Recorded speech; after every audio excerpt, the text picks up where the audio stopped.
Queridos irmãos e irmãs em Cristo Jesus, estamos no quarto domingo do tempo comum. A palavra de Deus que ouvimos, à primeira vista parecem que as leituras foram um pouco dispersas, mas não o são. Toda a palavra de Deus deve ser lida não só em referência ao mistério central que faz, que é a vida de nosso Senhor Jesus Cristo, como também em referência à nossa vida no dia a dia. E por isso se fala que a palavra de Deus é atualizada. Atualizada não quer dizer renovada ou transformada em outra coisa. Quer dizer que ela se torna viva quando a lemos e a ouvimos no hoje da nossa vida.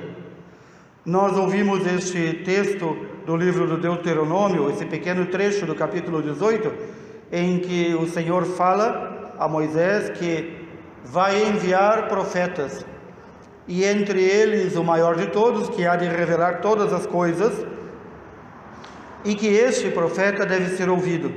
Este profeta vai libertar o seu povo de todos os seus pecados, este profeta vai ensinar e andar com seus irmãos, este profeta falará palavras do Senhor. Neste meio tempo também o Senhor diz que surgirão falsos profetas, ou melhor, aqueles que se dizem profetas, mas não são, e que procurarão desviar o povo por meio de artimanhas, e estes não falam em nome de Deus. E então há no Antigo Testamento esta ordem de dar cabo, dar fim, matar estes falsos profetas, estes que desviam o povo de Deus. Nós, se atualizarmos a palavra de Deus, como devemos fazer sempre, nós vamos ver também que, no caso da igreja no Brasil, há muitos que se dizem profetas e falam até de um profetismo, quando estão falando apenas de políticas sociais ou política partidária. Não trazem palavra de Deus, não consolam o povo, não apontam os caminhos da verdadeira vida, mas usam da palavra de Deus e da igreja para a sua agenda política. Infelizmente também temos muitos falsos profetas na igreja, sacerdotes, bispos, leigos, que uma vez já cooptados pela hidra do mal, procuram inocular no povo de Deus o afastamento da igreja do Senhor por meio de uma conversa mole de políticas sociais e políticas partidárias. Basta ver o histórico destas pessoas, quem apoiam ou quem deixam de apoiar, quem acusam ou deixam de acusar. E nós vamos ver que usam, e apenas usam, da palavra de Deus para dizer que querem trazer ao povo vida e vida em abundância. Na realidade, apenas estão seguindo a sua agenda.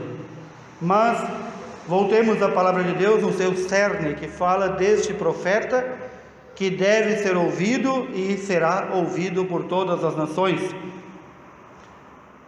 É o tema recorrente da palavra de Deus neste domingo, o ouvir.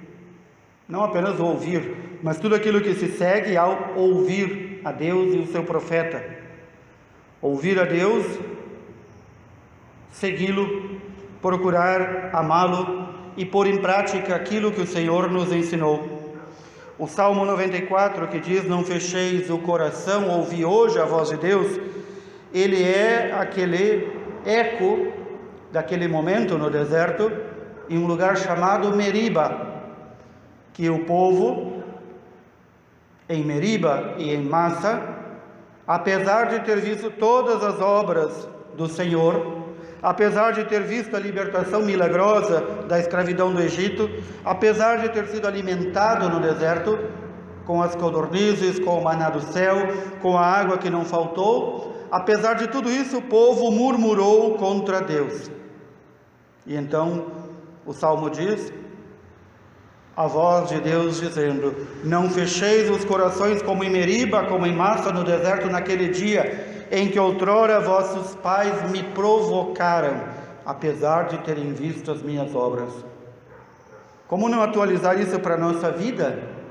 Quantas vezes nós somos ingratos com o Senhor, nós estamos vendo de forma clara e segura as obras do Senhor em nossa vida, e nós provocamos a Deus. Este provocar aqui quer dizer desafiamos a Deus. nós ofendemos a Deus dizendo: Deus não fez nada por mim, ou não preciso seguir a este Deus que não está próximo de mim. Vinde, adoremo-nos e prostremo-nos por terra e acolhamos o Deus que nos criou. Ele é o nosso Deus, nosso pastor. Nós somos o quê? Seu povo e seu rebanho. Nós não somos deuses, nós não estamos acima de Deus, nós somos apenas as ovelhas que Ele procura conduzir com sua mão. E então, ainda nesta temática do ouvir e seguir, vem algo muito importante. Talvez o primeiro passo para ouvir e seguir: conhecer quem é o Senhor que seguimos. O Santo Evangelho de hoje fala que Jesus estava na sinagoga, num dia de sábado, quando os judeus celebram o grande dia, e começou a ensinar. E então um homem possesso pelo demônio se manifesta e diz: que queres de nós, Jesus Nazareno? Tu vieste para nos destruir. E aqui vem a palavra-chave: eu sei quem tu és. Tu és o Santo de Deus. Vejam, irmãos e irmãs, muitas vezes dizemos: eu conheço Jesus, eu sei quem Ele é. E eu diria, com a palavra de Deus, grande coisa, o demônio também sabe. Saber não basta. Alguns diriam: mas eu conheço toda a palavra de Deus, já li a Bíblia várias vezes. Grande coisa, o demônio também a conhece. Aliás, o demônio, antes de tornar-se demônio, como o mais belo arcanjo feito por Deus, conheceu Deus na sua intimidade mais do que qualquer um de nós pode conhecê-lo. E, no entanto, o conhecer não bastou. Há algo que aqui os demônios demonstram ter em relação a Jesus que nos falta. O demônio diz: conheço quem tu és, Jesus Nazareno. Tu és o Santo de Deus. Tu vieste nos destruir. E então Jesus diz: cala-te e sai deste homem. E que faz o demônio? Obedece. É isso que nos falta muitas vezes. Conhecer o Senhor não basta. Basta-nos também, e é necessário, obedecê-lo. Porque o Senhor não veio nos trazer, como muitos pensam, um corpo de doutrina ou regras rígidas para viver como cristãos. O Senhor veio nos trazer a si mesmo. E, portanto, a primeira coisa e a mais importante que devemos conhecer é o Senhor. E como é que se conhece o Senhor? Não são por noções vagas. São Paulo nos diz que nos últimos tempos, quando todos ouvirem falar de Jesus, então a vinda dele está próxima. Quem no mundo, entre os 7 bilhões e tantos de habitantes, já não ouviu falar de Jesus?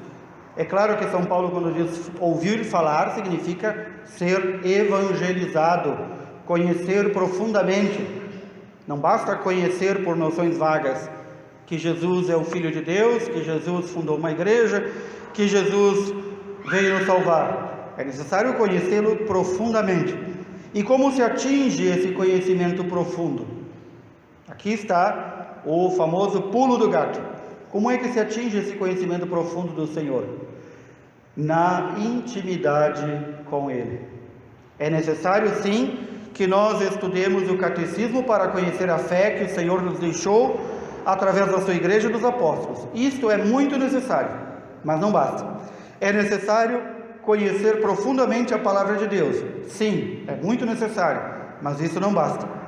Para conhecer o Senhor é necessário viver na intimidade com Ele, procurando fazer-lhe a vontade, não a nossa, a dele. E como é que nós conhecemos a vontade do Senhor? Pela palavra de Deus, pelo ensinamento da igreja, que é seu corpo, e ele é a cabeça da sua igreja, mas também pela autoridade do Senhor e pela intimidade com Ele. Primeiro de tudo, reconhecer que há um só Senhor e Deus, que enviou seu Filho para nos redimir, e envia seu Espírito Santo para estar conosco até o fim dos tempos, até a vinda do Senhor Jesus. Esse é o primeiro passo. Segundo, reconhecer a autoridade do Senhor. Este passo talvez seja o mais trabalhoso para nós, porque por nossa natureza pecadora nós costumamos nos afastar do Senhor. Nós costumamos fazer a nossa vontade e não a dele. Terceiro passo, crescer nessa intimidade com o Senhor, pela oração, pelas práticas de piedade, mas pela vida de amigo. Como um amigo quer viver com o outro, próximo, sem em nenhum momento se afastar dele. Assim também nós devemos viver com o Senhor. Por isso São Paulo vai dar estas recomendações que hoje nos parecem fora do contexto, mas não estão.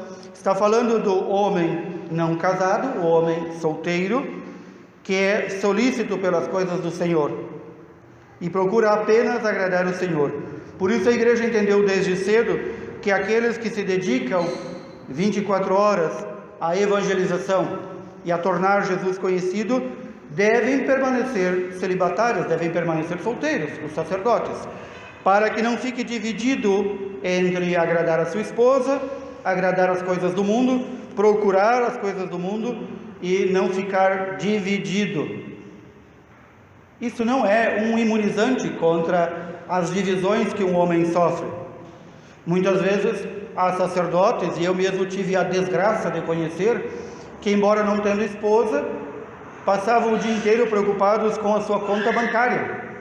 Estavam então divididos entre o mundo e as coisas de Deus, ou estavam preocupados em agradar o mundo, vestindo-se com roupas finas e de moda e de marca.